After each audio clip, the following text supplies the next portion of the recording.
Well, hey there, kiddos. We are going to talk about interpreting exponential functions. This should be a pretty quick video. Make sure you have your calculator out so you can follow along. Question 1. So a scientist conducting an experiment with an antibiotic on a colony of bacteria. It kills 2% every hour, and so here's your equation. And hopefully you recognize that as a decay function because they did 1 minus the rate, which was 2%. That's how they got it. And I'm going to use my calculator. So I'm going to go over here. So here in my calculator, I've typed in my function, and I'm just going to go look at my table, and I'm going to go second graph, and so I'm going to look at my table and see what happens. So the first thing it asked was about 8, I'm pretty sure. It says how many will be left in 8 hours. So right here in my calculator at 8 hours, this is how many are left, so I'm going to write that number down.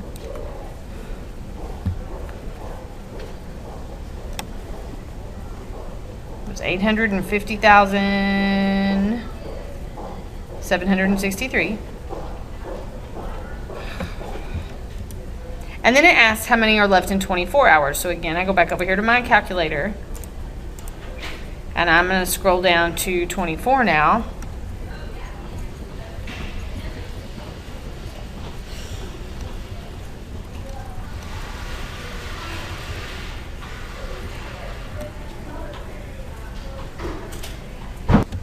And you'll see that this is how many I have left, 615,780. So I have 615,780.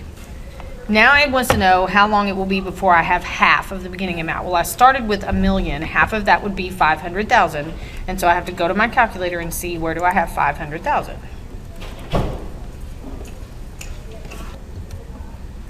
And so you should see now right here, I have at 34 hours, I have 503,000. At 35 hours, I have 493. Well, they want to have half. This is more than half, so I'm going to say about 35 days. So it's an estimate.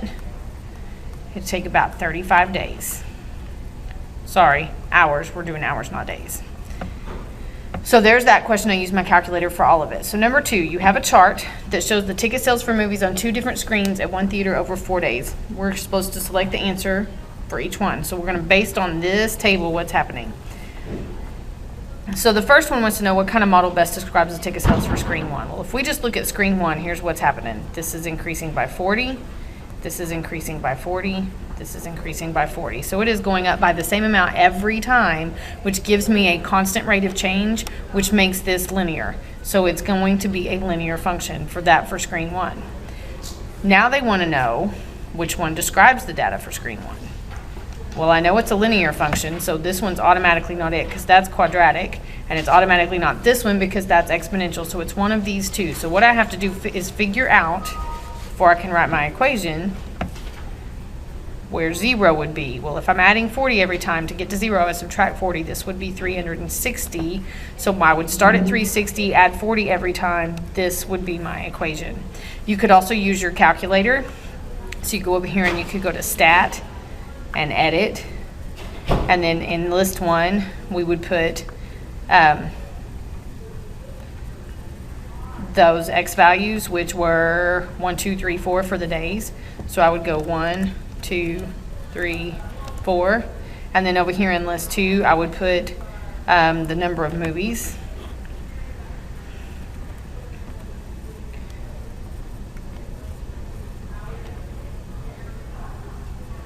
Which was increasing by 40 every time. So it was 400, then 440, then 480, and then 520. And since I know it's linear, I can go over here to Stat and calculate. And since I know it's linear, I can do option 4 and do a linear regression.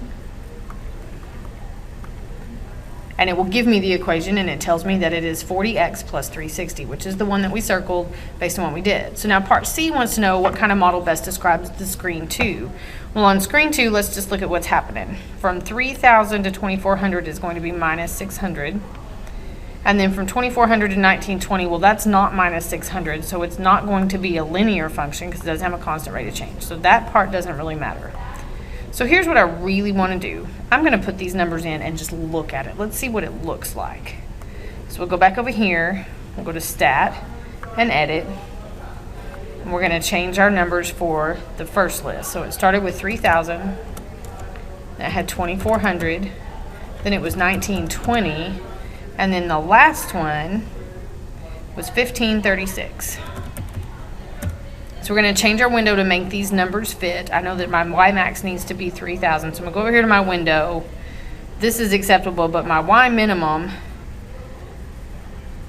based on my table, needs to be about 1,500. So my Y minimum, sorry, not my X minimum, my Y minimum. So go down here to Y minimum.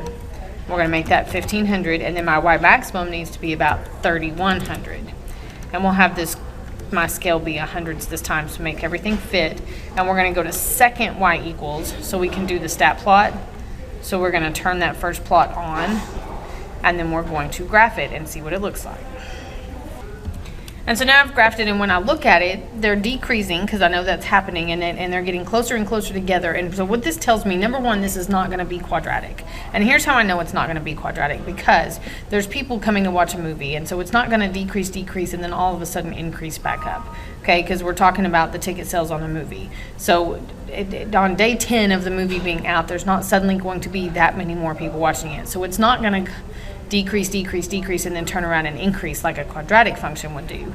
And we know it's not linear because it doesn't have a constant rate of change, which tells me that it's probably going to be exponential because that's what we've been talking about. So now we're going to have to find the function. Well, I know it's not this because that's a linear function, and that's a quadratic function, so it's one of these two. So I'm going to go back to my calculator. I'm going to go stat and calc, and this time I want the exponential regression, which was 0. So I'm just going to press 0. I'm going to go down here to calculate. And so you should see, here's my equation. It tells me that my A is 3750 and my B is 0.8. So my function is going to be 3750 times 0.8 to the power of x. And if we look at our answers, this one is 3,000. That's not going to be it. So it's going to be this one that's going to be my exponential function. And I use my calculator for all of that. So the difference between linear and exponential, linear increases by a constant rate. Exponential is going to be multiplied by the same thing every time, and it looks like what we're multiplying by every time is 0.8. And I bet if you went to check it and you did times 0.8 and you did this times 0.8, those would be the numbers you came up with.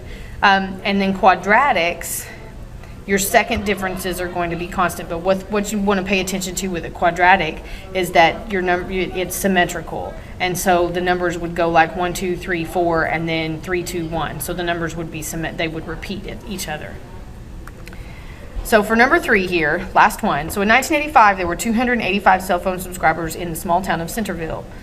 The number of subscribers increased by 75% per year after 1985. First of all, what's the meaning of this y-intercept? This number right here. Well, it looks to me like that's about 285. So that was your starting number of cell phone subscribers.